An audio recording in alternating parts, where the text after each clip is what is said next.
Margaret Mueller. I'm the President and CEO of the Executives Club of Chicago. Thank you for joining us today for this very important conversation. Like all of you, I'm really anxious to hear from our panel of experts who are going to address all the ways that the business community of Chicago is coming together to create meaningful change. I'd like to take a moment to thank the generous sponsors of today's program who make these events possible. We have our presenting sponsor, Edelman, our supporting sponsor, Northwestern Memorial Healthcare, and I'd also like to thank our promotional partner, Pact with Purpose. So this season, we're really excited to switch to our new webinar platform, GoToWebinar. You'll see some instructions on your screen now if this is new for you. If you hover your mouse in the top right-hand corner of your screen, you'll notice a small orange arrow. If you click that arrow, it opens up the GoToWebinar control panel. And here you'll notice some drop-down arrows. You can open up a handout with this information of today's program, as well as a drop-down to ask questions of our panelists. And should you run into any technical issues, just email programs@executivesclub.org. That'll be in the chat, so you don't have to worry about writing that down. And members of the team are on hand to assist you. So with that, I'd like to hand it over to Kevin Cook, who is the president of Edelman Chicago, to say a few words and introduce our panel. Over to you, Kevin. Thank you so much for that kind introduction, Margaret. It's always great to see you, and good morning, everyone.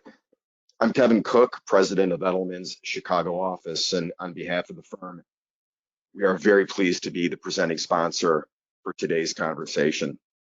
I'm also very proud that Edelman is partnering with the Corporate Coalition in its mission to address economic inequality by pioneering and advocating for new ways companies can deploy their capital, capabilities, and employee enthusiasm. I'm very pleased to introduce our panel, who will further discuss how Chicago area businesses can work together to address long-standing inequities in the pursuit of future progress. First, Samir Mayakar, Deputy Mayor for Neighborhood and Economic Development, City of Chicago. Curtis Reed Jr., Region Manager and Managing Director, JP Morgan Chase & Company. Audrey Williams Lee, Senior Vice President, Human Resources, Talent Acquisition and Philanthropy, Hyatt Hotels Corporation. And moderating the conversation today, Brian Faves, Managing Director, Corporate Coalition. Thank you to the august panel and to the Executives Club for coordinating this important conversation. And now, Brian, over to you. Thank you, Kevin. Thank you for your support, not just of this webinar, but of all the work you and your colleagues are doing to move the coalition forward, and many thanks to the Executives Club for the work they do to highlight this kind of work. I'm going to take a few minutes and give an overview of the Corporate Coalition, starting with its history, and then we'll turn it over to Audrey and Curtis and Samir to talk about some of the specific initiatives and also how this work is collaborative with and supportive of the city's efforts. So the coalition itself, the goal of the Corporate Coalition is to reduce the severe economic inequities in the Chicago region. Work on this began last year when leaders from JP Morgan Chase and AT&T convened business leaders to explore how the business community could work and do more to address the crisis of gun violence. That initial meeting led to a set of workshops and focus groups in which participants agreed that the business community must continue to do the work that it is already doing to address the crisis of gun violence, but that the business community also has a bigger responsibility to address the longer-term root causes, in particular the severe economic inequities that have grown in our region over the years. After talking with community leaders on the south and west sides of Chicago, the coalition members recognized that government and philanthropic investments are critical but insufficient to address these inequities. We agreed together that employers need to look further than the critical work they're doing in philanthropy and the important work so many business leaders are doing to help others, like the public schools, improve how they operate. But that the business community also needs to examine how we hire, how we support employees, how we promote, procure, and invest to create opportunities for everyone in our region. By the end of last year, we agreed to launch several initiatives this year to test the idea of the business community working together through business practices to address these severe economic inequities in the region. As we began, the events of this year have laid bare and even deepened in some cases the health, social, economic, and racial inequities in the region, all of which makes this work both more important and more urgent. In response, the coalition and our members, with input from community leaders and residents, has defined 4 initiatives that we're launching, and we'll talk more about some of these today. The first, the Chicago Resiliency Network, will help employers develop trauma-informed, healing-centered practices, and Audrey will describe more of this exciting initiative shortly. 2 business diversity initiatives are under development and being launched with our anchor partners. The first is on supplier diversity, which focuses on increasing expenditures with local businesses to keep revenue and jobs in our communities and build the wealth of local entrepreneurs. One specific avenue of this effort is a focus on food service, which is a category used disproportionately by South and West Side residents to build wealth. We're also developing with partners a diversity in professional services initiative, which focuses on ensuring that Chicago's professional services better reflect the diversity of our region. Finally, we'll talk some more today about Catalytic investments, which is developing new vehicles for companies to act collectively and think differently about how they invest in Chicago's neighborhoods to support community-conceived, community-led, and community-supported projects and business enterprises. Our aim is for the work of the coalition to be additive in a landscape of many important efforts. We believe that several factors taken together make this work distinctive. First, our focus is specifically on addressing severe economic inequities. Second, participants are acting beyond their important roles in philanthropy to examine how business practices can be used to pursue the coalition's goals. Third, we are intentionally leveraging the networks and capabilities of our anchor partners, such as United Way, the Chicago Community Trust, and World Business Chicago, to extend the reach of our initiatives and everyone's efforts. Finally, we're amplifying the work of community-driven efforts and policymakers. For example, and critically, the City of Chicago through its Invest Southwest and Recovery Task Force work, which we'll hear about more momentarily. Before turning it over to the next part of the program and talk about some of the specific initiatives, I want to make one more point, and that is we can all agree it is important that firms continue to take individual action to address inequities in our region and in our country. The coalition's focus is on changes where collective action can be more impactful than individual firms working alone. Both individual and collective action are necessary to address the challenges and opportunities before us. I'm now thrilled to turn this over to talk about our specific initiatives. I'll ask a few questions of the panelists and then we'll open up for general Q&A. To kick us off, we are so fortunate to have Audrey Williams Lee. As Kevin said, Audrey is the Senior Vice President of Human Resource and Philanthropy at Hyatt. Critically, Audrey has been a co-leader of the development of the Chicago Resiliency Network, which is a new piece of Chicago's civic infrastructure that Audrey will describe. Audrey, the floor is yours. Okay.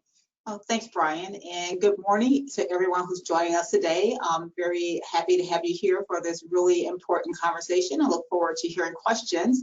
As Brian shared and Kevin mentioned, my role at Hyatt is HR and philanthropy, and that includes our Hyatt Hotels Foundation, as well as corporate social responsibility, with a pretty strong focus on communities, which fits in well with the work that we're doing here. So you've heard about the goals of the corporate coalition and reducing longstanding inequities in the region. And the coalition really allows a way for the business community to take collective action in support of driving community-driven change. And Hyatt got involved in this work because the goals of the coalition really align with our purpose, which is to care for people so they can be their best. And this care extends to our communities. And particularly when we think about our hometown of Chicago, it's really important to our organization that we are deeply involved in really any actions and initiatives that will help address the issue of longstanding inequities and how do we reduce inequality. So coalition members who hire and advance employees from the south and west sides of the city have identified through conversations with their employees the need to proactively address the issue of trauma. And there's never been a more critical time for employers to consider how they can create workplaces that are more empathetic, that are more inclusive, that are more equitable, and that are really better equipped to support employees who are experiencing trauma. And we know that trauma disproportionately impacts communities of color. Things like employee attendance, retention, productivity, satisfaction are all negatively impacted by exposure to trauma. And employer and external support will positively impact employees. And there are a number of employers and experts and service providers and nonprofits that are really helping to address the issue of trauma. However, this work is happening very slowly because there really isn't any existing one place where you can get all the tools and resources and information to help in this area. And so there's currently no one organization that is in place that bridges that gap between corporations and relevant resources, or really looks to bring together shared ways of learning and resources that we can use to address trauma. Hyatt discovered this gap when we sought to bring trauma-informed practices to the workplace. We have a program, Rise High, H-Y for Hyatt, which seeks to hire opportunity youth globally. We bring them into entry-level jobs in our hotels with the intent that they can grow a career. Hospitality is one of the few remaining industries where you can start in a very entry-level role and really work your way up and have a great career. And we had countless examples of that within our organization. And what we found that as we focus on retention of our newest colleagues, we found that there were challenges to be addressed and issues to be faced, and that we needed more for our colleagues than just getting them a foot in the door. We didn't just want to hire them, we wanted to make sure that they could thrive and do well in the organization. So we took time to listen. We listened to understand challenges. We listened to understand what we could do to really support our colleagues better, to help prepare them. We listened to our supervisors who told us what they needed in order to really help manage their teams better. And as we took these insights, they were really influential in our desire to have a trauma-informed practice come to our workplace. However, we could not find a solution to meet our needs. And we were on the verge of creating something ourselves when we became involved with the coalition, and the work started to develop what has become the Chicago Resiliency Network. So the network aims to fill this gap and improve equity through creating healing-centered workplaces. It'll be a collaborative network that brings together practices and tools and resources to accelerate the adoption and the impact of healing-centered practices. And this has advantages for multiple stakeholders. For employers, you will see better business results, more satisfied employees, and more diverse and inclusive workplaces. This at a local call center in Chicago, where the leader on his own has been addressing the issue of trauma in the workplace and is getting great results. For employees, they will have more support, higher satisfaction, and really a way to look at their careers and have greater success and be able to achieve what they'd like to achieve. And for the city, it really allows employers to tap into pools of talent that have been overlooked for far too long, and to really move Chicago towards being a city that really embraces this healing-centered workplaces. So we've begun to ask companies to join us on this journey, and so far we have about a third of our 15 employer goal for the year in place, and we hope to have more companies join us. The companies that join us will help to test the resources and tools. They'll also share insights, and more importantly, they'll be able to help support the operations of the network and help influence the continued development of this resource for employers across Chicago. You can learn more about this initiative by visiting the Corporate Coalition website. It's corp.coalition.org, or you can reach out to Brian Fabes. And I think this is going to be a very exciting year, and I'm really looking forward as we set the stage for momentum and impact. We hope that more employers will join us on this very important journey and really have a major impact on the employees that we hire across our companies and for the city. And with that, I will turn it over to Curtis.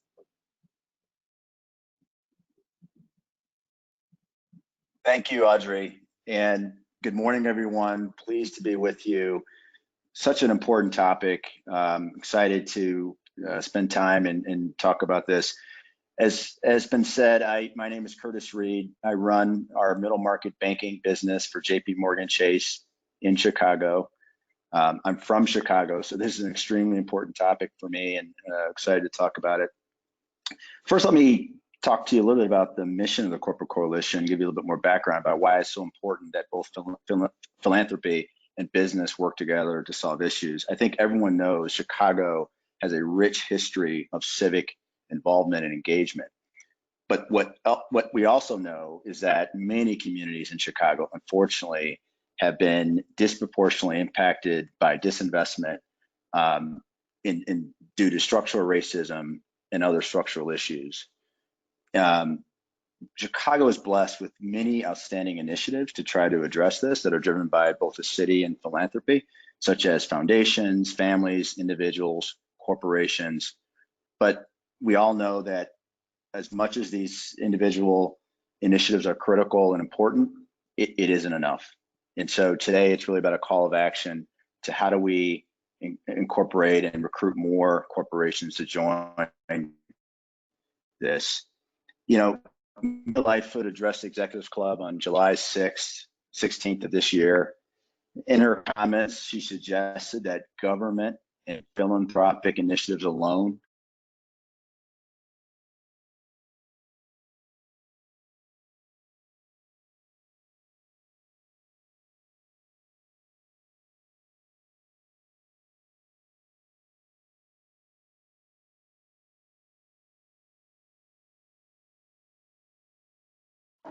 can't affect the change that we need. And as much as 80% of the capital and effort would need to come from the business community if we're to make us over the last several months, the Corporate Coalition team has been interviewing community organizers, community developers, foundations, corporations, investors, and a variety of other interested constituents to try to better understand the economic ecosystems in Chicago's neighborhoods. So now I'd like to turn it over to Brian to talk about what we've learned through these conversations. Thank you, Curtis. You went in and out a little bit on my Zoom, so I'm going to just repeat briefly the goal of Catalytic investments. I'm not sure if you said that or not, and then pick up on what we learned in our community conversations. So the goal of the Catalytic investments work of the coalition is for firms to invest together in new and targeted ways to address capital gaps and other barriers to completing catalytic community supported projects. And by catalytic, we mean real estate projects and business enterprises that, when they're located in the same geography, can unlock follow-on investments, help communities thrive, and over time build wealth for residents in historically disinvested communities. As Curtis ended up with, to understand those gaps better, we met with dozens of community leaders, developers, foundations, investors to understand the ecosystem that exists today, and heard 5 common gaps that many of these developers and businesses faced. First was pre-development capital. In particular for real estate projects, resources for services such as market feasibility studies, site evaluations, due diligence, and the like simply are often not available, and projects don't even get off the ground because of that. Second, we heard time and again that equity and equity-like capital is often unavailable in low-income neighborhoods. And this is critical because it plays the role in financing of unlocking other types of capital, most importantly, debt capital. We heard a lot about the difficulty in access to affordable loans, although we also heard a lot about the critical role that community development financial institutions, CDFIs, play and can be used to access debt, although the lack of equity often makes accessing debt for a project difficult. We heard a lot about the need for advisory services and technical capacity, such as accounting, financial planning, and strategic planning. And finally, tenancy and business opportunities often mean the difference between success and delay in projects. For example, having an anchor tenant that is willing to make a long-term commitment can help make a mixed-use income project, mixed-use real estate project viable. So based on this, in collaboration with leaders of the coalition, we've been developing 2 additions to the financial ecosystem in Chicago that can address these gaps. The first, which is being run under the leadership of the Chicago Community Trust, one of our anchor partners, is a new pre-development fund that has been launched at the trust specifically to solve the gap in pre-development capital that I just mentioned.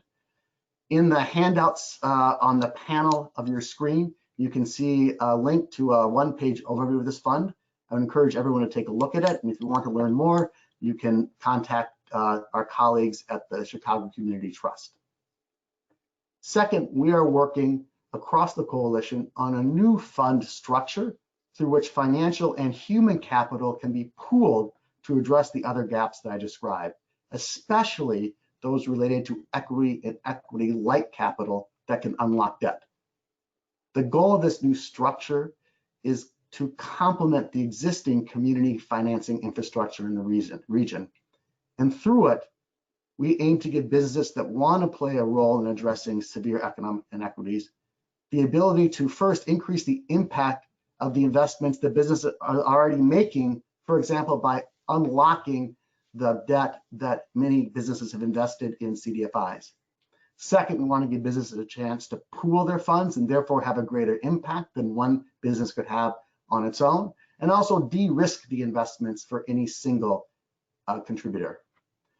Third, we want to make this a way to connect efficiently the need for expertise with the expertise and capacity that exists in the business community. And then finally, we want the new structure to allow participants a way to play a leading role in advancing truly catalytic work in historically disinvested communities.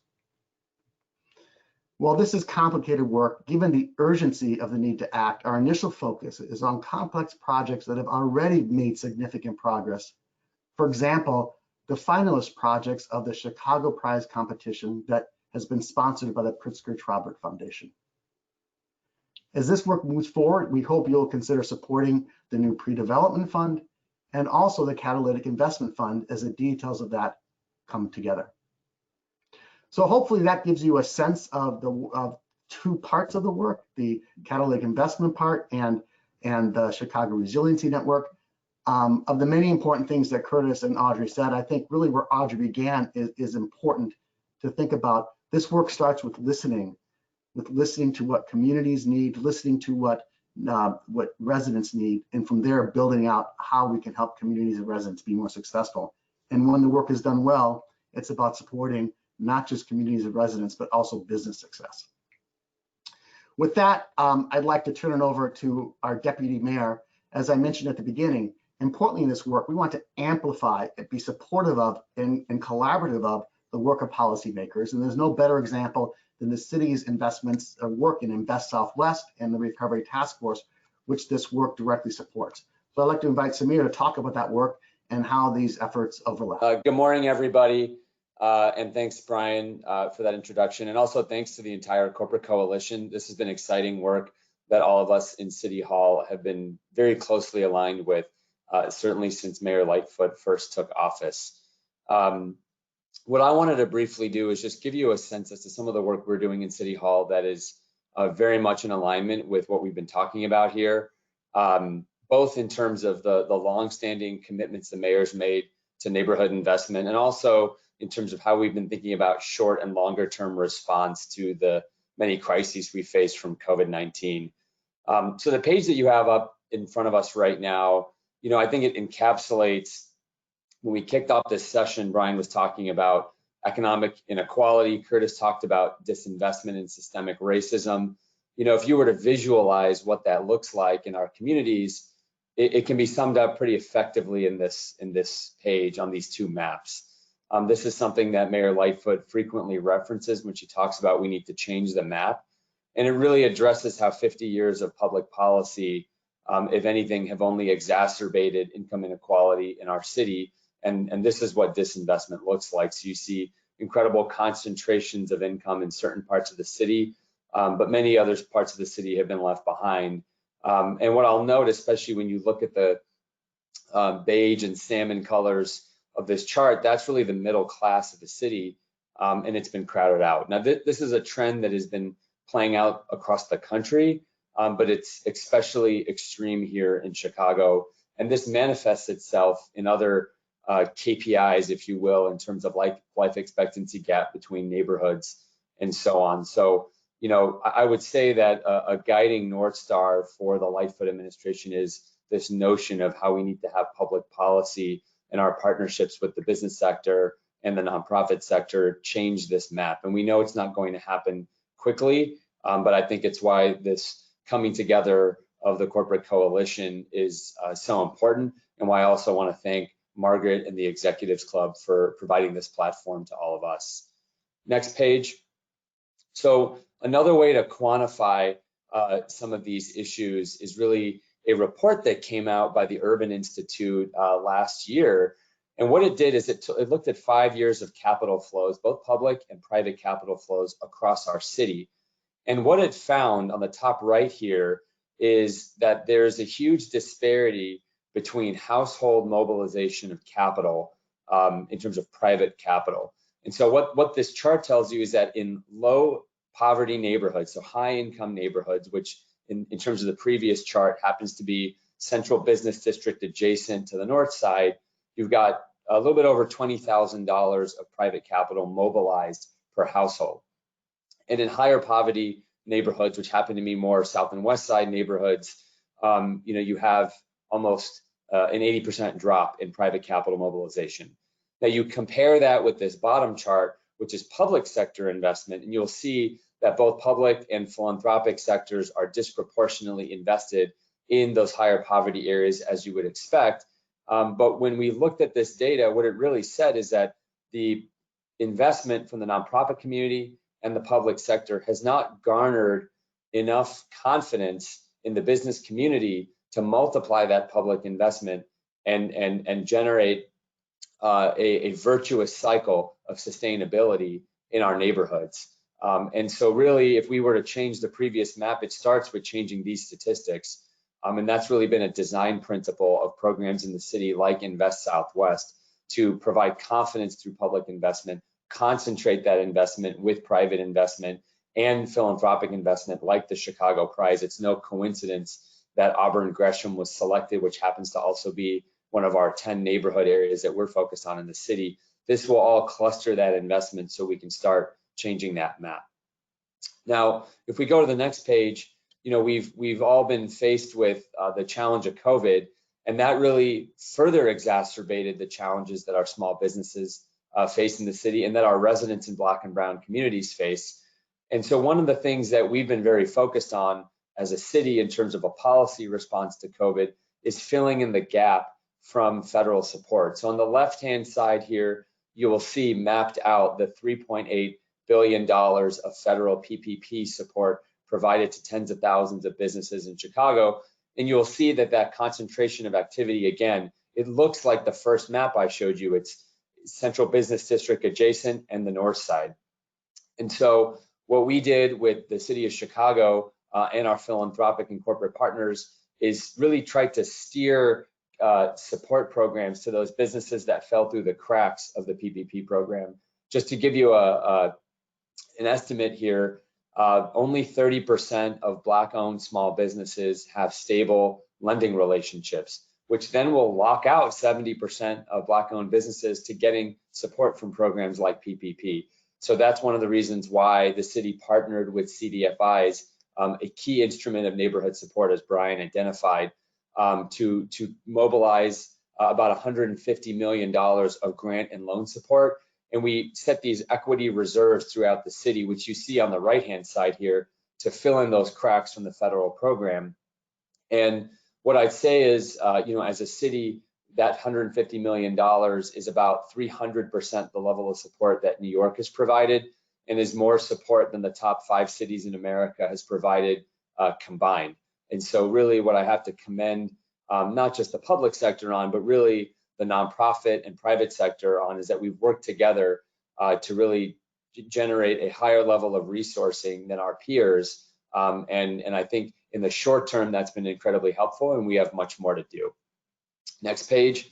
So that was the short-term COVID response to helping, part of the business community, especially. Longer term, many of you probably on the phone have been involved with the recovery task force that the city launched back in April. And we were the first American city to publish a comprehensive COVID recovery plan that came out in July. And these are 6 of the key priorities that were identified in that comprehensive recovery plan. And we are now executing against each one of these initiatives. And they really dovetail very well with what the corporate coalition is doing. Audrey focused on the work of the Resiliency Network. As a city, we really are focused on addressing new and old traumas, improving our mental health support systems, launching a 211 mental health support line in the city. We're focused on expanding economic opportunity and concentrating our investment in certain sectors that are poised for growth, that are also regional strengths, like warehousing, transportation, life sciences, food and agriculture, and the re-onshoring of manufacturing. There's also several opportunities created by COVID. An example I'll mention to you is capturing coastal headquarters that are looking to diversify. Just yesterday, we were able to announce with Nielsen that this large publicly traded company is moving their headquarters from New York to Chicago, and that's exactly what we want to see as we recover, is net new regional growth, and we're just getting started. What I'll also mention is that we want to reignite activity by sharing our story. There's a huge marketing and business development piece to how we recover and how we rebrand the city, and that's going to be a big focus in 2021. And then finally, on the bottom right here, accelerating investments to eliminate inequities. That couldn't be more tied into the work of the corporate coalition and the pillars that Brian laid out, because that involves programs like the city's Invest Southwest program. So we are really working towards recovery, and we look forward to doing that hand in hand with all of you. So what can you do to help?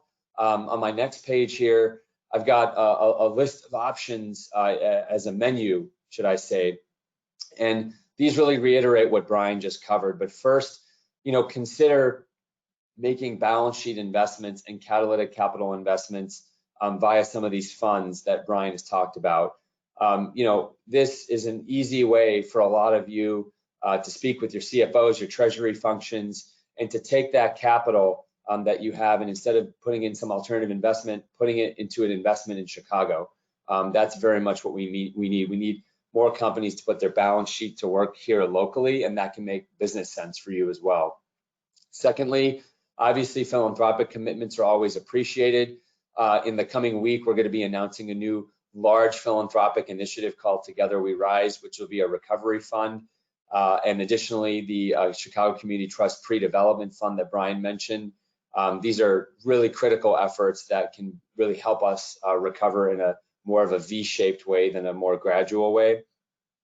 Third, as Audrey mentioned, support the trauma recommendation of the Resiliency Network. That is going to be a vital program, and we've seen the mental health disparities, especially when you look at other cities that have faced COVID ahead of us. We can't overstate how challenging the mental health impact is going to be on employees and residents. Fourth is updating your procurement practices, and really beyond procurement, just thinking about your business practices with hiring locally, procuring locally, both white collar and other types of services. That is vital, and again, does not cost you any more money on your P&L. Next is diversifying your workforce and hiring locally. I don't think I need to get more into that. We know that that is vital, and there are a number of companies recently who've made significant pledges to doing that. Most recently has been our friend Maurice Smith at Blue Cross Blue Shield, who built neighborhood centers of employment and is hiring folks locally. In addition, I know Northwestern Medicine has plans to do that on the South Side as well. And then finally, extending your physical footprint to our South and West Side neighborhoods. We have to not only recover downtown, but we know that there's tremendous opportunity and land availability in neighborhoods, and we've been working with a number of corporations to relocate back office functions or truthfully, if you do an audit of where some of your employees are coming to work from, there might be an opportunity to locate and expand in a neighborhood in a way that really is better for your employees. And so we look forward to doing that, and we'll make sure that as a city you have a partner there. So this is a menu of options that I think is really important for the corporate coalition and our broader corporate community to consider if we are to truly change that map. And I think on behalf of Mayor Lightfoot, the only request we have is, not only to keep doing what you're doing in that spirit of civic collaboration that Curtis mentioned, but we should all be stretching. We can't expect transformative results with marginal efforts. And if we are truly to transform this city into the next chapter post-COVID, we have to recover equitably. And that means that from the C-level down, we need transformative, stretching levels of commitment that are real. That's what our neighborhoods respect. And that is what you will have in terms of a partner in City Hall to help facilitate as well. So let me turn things back over to Brian. And I know we're all looking forward to our Q&A and discussion here. Thanks, Samir, for that and for your terrific collaboration in all of this work. I think that chart that shows the differential between private and mission public-driven investment just says so much, that the public and nonprofit sector have critical roles to play, but they cannot do it alone. We have to be able to leverage the other parts of the investment. We're going to jump into Q&A here. As a reminder, there's a box in the upper right panel that you can type questions in. If you can't see it, there may be an orange arrow at the top. If you click that, then you'll see a bunch of options, and one of those is questions. As people submit questions, I have one that I want to kick off with, really for both Curtis and Audrey.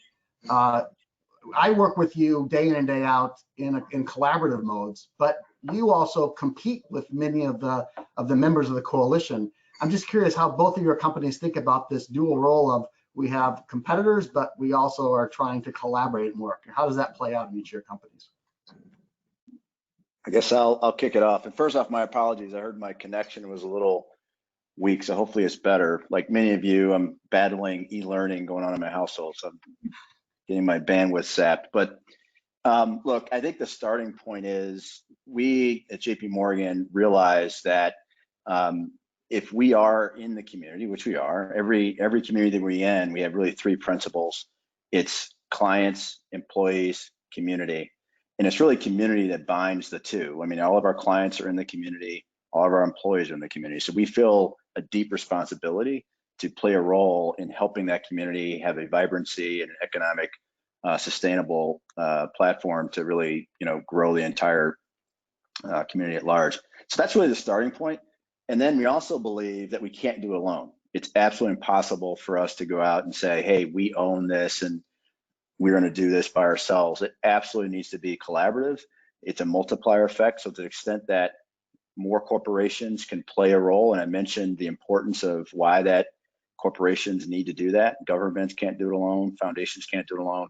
And so everything we do is about collaborating, finding partners. It isn't about competition. It's about, how do we do things together? So a great example of that is the Entrepreneurs of Color Fund. So that's an initiative that we co-launched with Fifth Third Bank. So yes, a competitor, but we view them as a partner. And really the Entrepreneurs of Color Fund is a initiative to invest capital, much needed capital, mainly in the south and west sides of the cities for minority owned businesses. And launched it several years ago. Pleased to announce today we've made over 500 plus loans through this initiative. There's 8 total funders now, so the collaboration has grown. And yes, there's other banks, so other competitors that are part of that collaboration. 12 million in capital has been deployed up through August of this year, and 45% of those businesses are women owned. And so that's a great example of us not being focused about having a banner that says JP Morgan Chase, but really what is the need and how can we play a role, and also a role in collaborating and bringing partners to the table. Audrey, I would agree with Curtis, and what I would add to what he said, that and things like this, the more the better. And the more companies that are involved in these efforts, when you think about trying to create impactful change and you're trying to work with underserved communities and you're looking to provide meaningful employment to vulnerable populations, that's something that is very difficult to do alone. Is a big undertaking. So from our view, the more employers that are involved in things like this, the better. And it also gives you an opportunity to do more sharing, to do more learning from one another, and to be able to have more impact. And when we think about the program like the Resiliency Network, the more employers that are involved, the more that we will be able to move towards having these healing-centered workplaces. And I'll do an example that's not directly related to this, but similar. In our industry, in hospitality, trafficking is huge. So human trafficking, forced labor, we work with our competitors all the time on these kinds of issues because of the impact that they have on vulnerable populations and our desire to make a difference. And so we absolutely see opportunities to collaborate and work with our competitors on issues that impact our societies, our communities, as something that we want to be involved in. Thanks. Don't forget to use the question function. Some people are asking about that. There's a couple of questions that come through that I want to actually ask Curtis, you first, but then Samir, maybe opening up to you and how you think about it, Audrey, about which kinds of businesses can participate in this kind of work. We see JP Morgan and Hyatt and the large stalwarts often involved, but how can mid-market companies, smaller companies be involved in this kind of work? And Curtis, I know those are your clients in your business world. I'm curious if you have a thought about that. And then Samir, just from the city side, how have you seen businesses from different sizes be involved?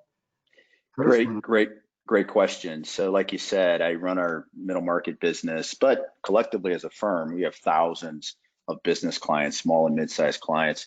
And we hear all the time from our clients that they want to be a part of the solution. And frankly, a lot of times they don't know how to do that.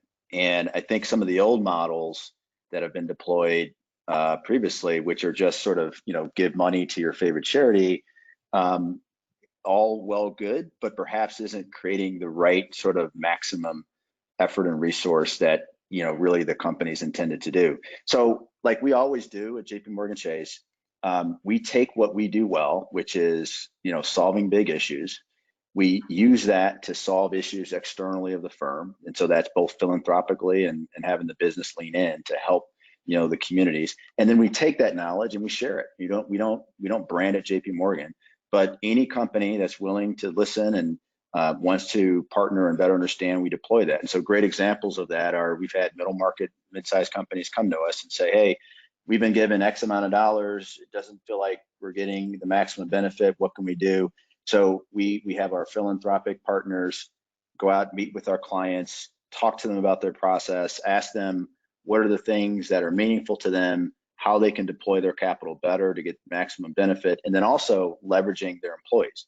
So a lot of times you hear about employees that want to get involved, they want to volunteer. And so we help them with how to do that, how we can collaborate with our employees that are volunteering with theirs in order to, help them. But it's all about widening the tent. How can we get more companies to participate? Because we all know companies hire people, create jobs, create economic prosperity, and so we work very hard at trying to do that. Samir, I'm curious from the city side, how do you see companies of different sizes show up? Well, I guess I'm a little biased because I used to run a small business in a Chicago neighborhood on the south side, so I've got some personal experience with this. What I'd say and what we've heard is that this neighborhood initiative, it makes good business sense too.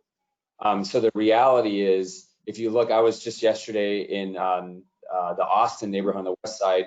In Austin, there's $300 million of retail leakage out to Oak Park. And no offense to our friends in Oak Park, but there's tremendous buying power in Austin that's leaking out because we haven't invested in those neighborhoods. So I was with a local business owner there yesterday who runs a lounge there as a third place to gather, and he's been doing really good business and has surpassed his projections by 30%.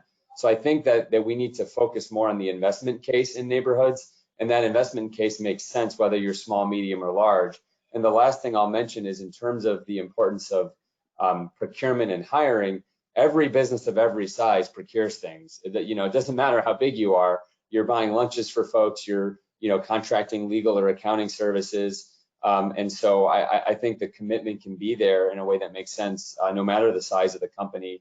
And then on the diversity side, it's been pretty consistently shown, and there's been a number of econometric studies that have shown that more diverse organizations outperform their peers. And so, from our standpoint, diversity and the neighborhood agenda are very good for business. There's a related question. I just want to extend this a little and then get to another set of questions. That is, can large companies encourage their suppliers and partners to extend their activities to South and West Side neighborhoods?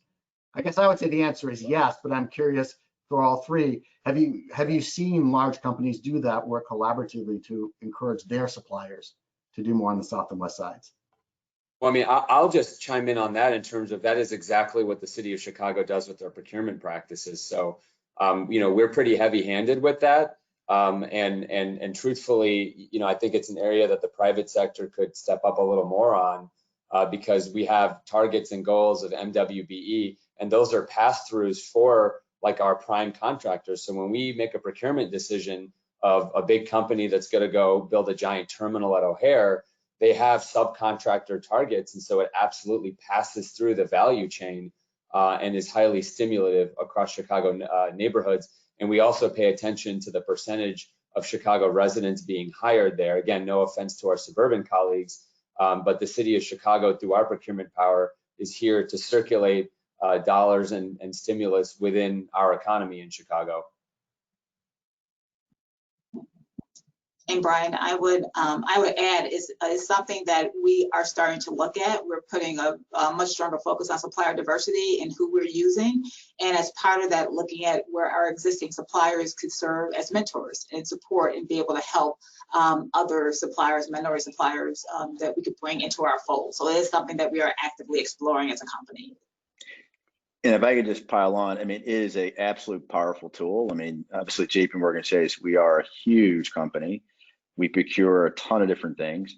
And it goes back to being intentional in what are your belief systems, right? If you truly believe in diversity and inclusion, it isn't just a phrase. It's something you believe in terms of your hiring practices, in terms of who you do business with, in terms of your client base. And so it fits with, when we talk about procurement and suppliers, we should demand, that who we do business with and folks that want to do business with us, that they share those same principles and believe in diversity, inclusion, and so we have the ability. That's an immediate thing in our power to control, and so we absolutely believe in that at JP Morgan. Thank you. There are a number of questions, Audrey, around the Resiliency Network, and I'm going to take just two of them and give them both to you, which is first, how does the Resiliency Network differ from companies that have employee assistance programs? Mm-hmm. And second, how does the Resiliency Network fit into DEI, diversity, equity, inclusion efforts that many companies are already invested in? Thanks for those, Brian. Those are excellent questions. Relative to the EAP or Employee Assistance Program, as I mentioned, we listened to our colleagues who joined Hyatt through our Rise High initiative to understand our challenges. And what we find is that for the workplace challenges, the EAP was not sufficient. From an individual perspective, is helpful, but from a workplace perspective, their needs could not be completely met with EAP resources. And since the Resiliency Network is really focused on being proactive and addressing employee trauma to help colleagues, whereas the EAP is more reactive, the Resiliency Network could do more to set up colleagues for success from the beginning.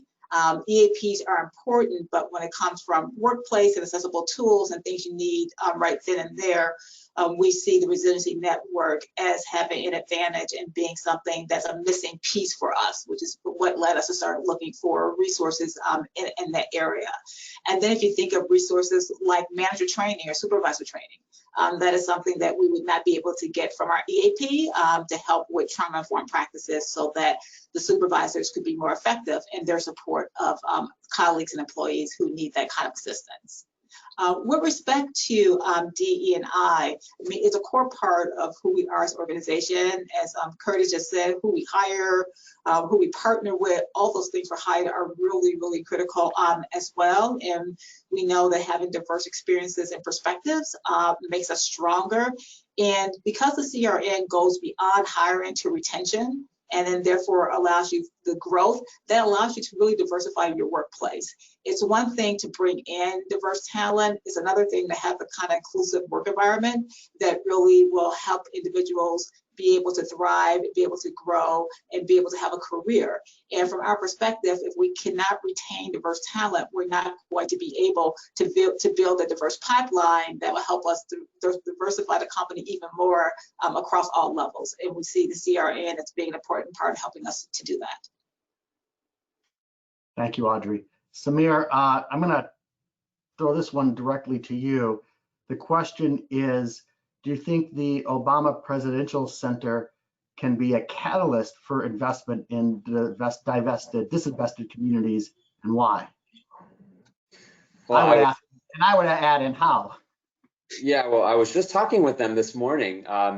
So we're, the whole team here in City Hall is very excited about the Obama Presidential Center, and it's nearing the end of its federal review process. So we're driving closer and closer to groundbreaking and the project moving forward.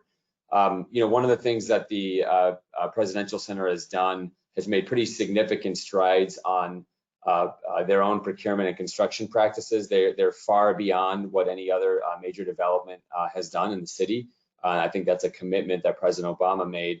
But in addition to that, the impacts on the Woodlawn surrounding community can be pretty tremendous. And so as a city, we've taken steps to make sure that we're preserving affordability and minimizing displacement of longtime residents there, but also that we build a framework for development, because typically you're going to see a tremendous amount of development happen around a community anchor like the Obama Presidential Center. So we are very excited about those prospects and do expect to see a number of developments in that area.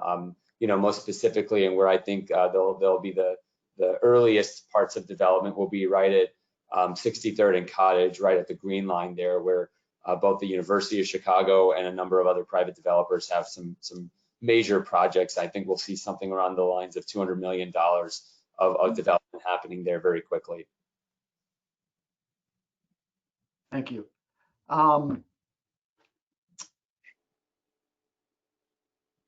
So here's a question. I think it's for you, Curtis, but Samir, you probably and Audrey have ideas on this. What can other financial institutions, impact investment funds, professional service organizations, and other intermediaries not on the ground in Chicago do to help? So how can we bring people who are not here on the ground in, and what can they do to help? Well, I think we always like to encourage folks that are not from Chicago to come and help Chicago. But I think, like many organizations, right? You might have business here in Chicago, you might have offices in other parts of the country.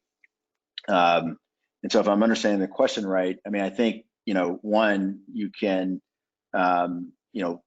pool your own resources through your organization to make sure that you're, deploying it, appropriately. So for example, we obviously, being a big institution, we're in many different markets, but we leverage what we're doing in different markets to make sure that we're maximizing our efforts and doing it the right way, learning from mistakes that we've done or learning from best practices so that we can, deploy that appropriately and use that in Chicago, which is what we're effectively doing. So I would say, companies, individuals can do that similar thing in terms of trying to leverage their networks, their own companies, finding out what works in different markets that perhaps we can use in Chicago, to help, Chicago. So hopefully I understood the question right, but that's how I'm thinking about it.